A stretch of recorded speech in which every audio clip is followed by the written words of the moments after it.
Welcome.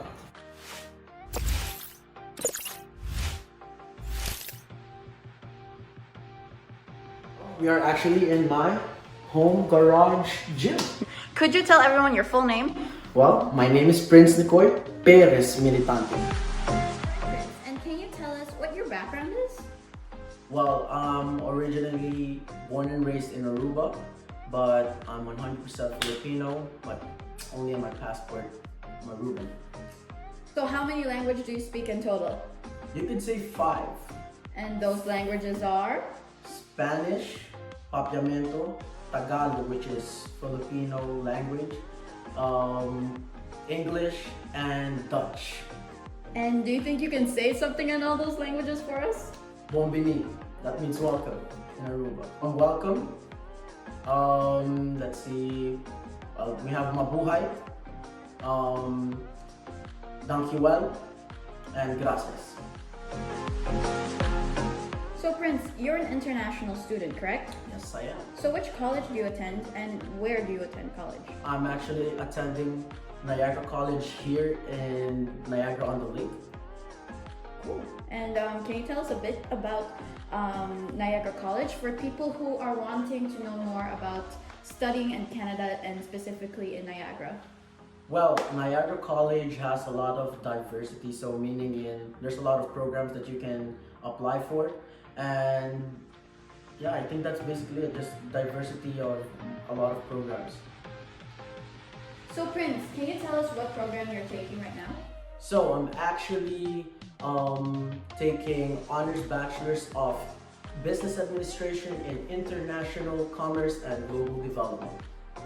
Wow, that is truly a lengthy name. I hope there's a shortened version of that. Which is ICOM. Nice, okay. And can you tell us a bit about your program? Like, what is it all about for someone who wants to do exactly what you're doing? So right now I'm in the second year, right? And it's mostly research based of global pandemics or economic problems.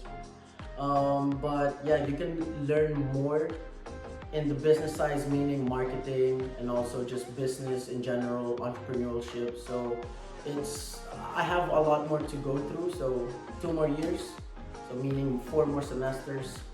Still, I have a lot of things to, how do you say this, experience and to learn. And Prince, what do you love most about Niagara College on the Lake? Well, for me, when I attended like a year ago, well actually almost 2 years ago, everyone was so friendly, so pre-pandemic, so you can make friends easily, and also the academic team is actually helpful at Niagara College. So if you had an advice for a student, an international Filipino student looking to come to Canada and specifically to Niagara College, what would your advice be to them? Well, first, don't be afraid to seek help, because I think that's very, very important, is to always seek help, even though you know everything already or not everything, but just a little knowledge. Always seek help. Don't be afraid to ask. You mentioned earlier that you are still not done with your program. So how long have you already been here in Canada? So, I've been here almost 2 years, I could say. Almost 2 years, so it's going to be 2 years in August. Nice, nice. And why did you choose Canada? Well, I've always wanted to come here, ever since I was like a small baby, small child. What is one thing all international students should know before coming to Canada? Pre-pandemic. Pre-pandemic. I'm sure post-pandemic would be more like realize that you have to stay indoors for 14 days and quarantine at a hotel. Yeah, but pre-pandemic. So I think the number one requirement is to actually have your visa, right? You actually acquire that first, or else you won't get into Canada itself, you won't enter it.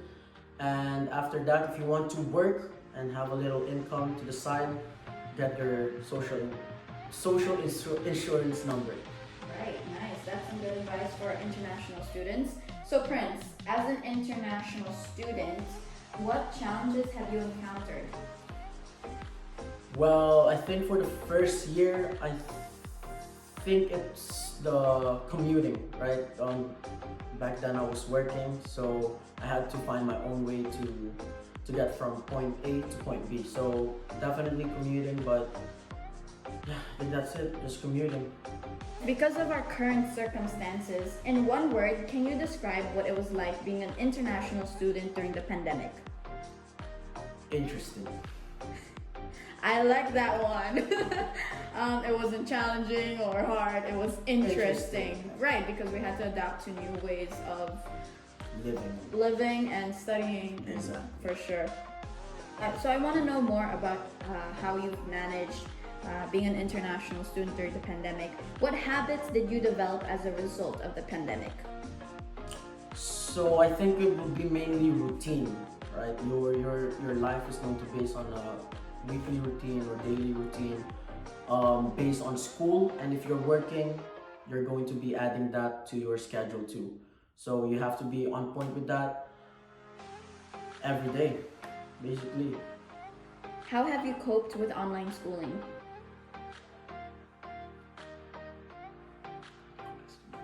Honestly, it's challenging, right?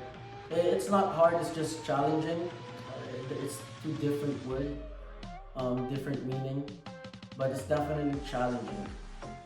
In a non-pandemic world, what are the best places for student hangouts? Well, for me, student budgets, stay at school, but if you really want to go out after school or anything, Niagara Falls.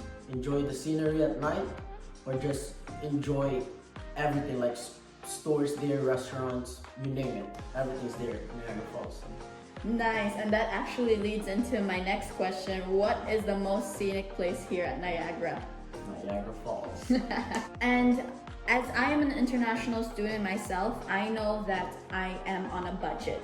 So what are the best places for international students to eat who are on a budget here in Niagara? Well, honestly, if you are really trying to save up money, I would suggest you just cook at home. Like, try to make the food that you want to eat as close as possible. So we talked about this earlier. How did you make friends your first year in Canada? So for me, basically, I have a big mouth, so I'm a very talkative person. So I just approach them. Honestly, you have to pick your friends, right? It's something that we do as a human being. Just pick your friends. How do you say this? Smartly. Nice. Well, for someone who's looking to come here to Canada, I'm pretty sure, they're gonna have to live somewhere. So how did you find student housing here in Canada? Well, I actually have a friend that helped me find my student housing, and I got lucky because this house that I'm living in is actually close to the school, which is basically a 10-minute walk or 8. So I guess your best advice would be to find somewhere that's close to your school, right? So you're also saving in that way because you don't have to take transportation. Yeah, for sure. And did you work while being a full-time international student? Yes, I actually did work. How long after your arrival did you start working? Maybe once I got comfortable, maybe 3 or 4 months in Canada. Right. Definitely settle in first, be comfortable with the environment, and then go seek for a job. All right, Prince. Finally, from a international student point of view, why should students really consider studying in Canada based on your experience? Well, for me, it's the end goal. So meaning, it's after the certificate or after your degree. Is the opportunities that you have here in Canada. It's very diverse. Canada's big, so you can't just base yourself here in Niagara. You can go to Quebec, Toronto, or any place in Canada. Actually, so diversity. Finally, actually, this is my last question. What is the biggest difference between Canada and Aruba? Weather change. That's it. Just weather.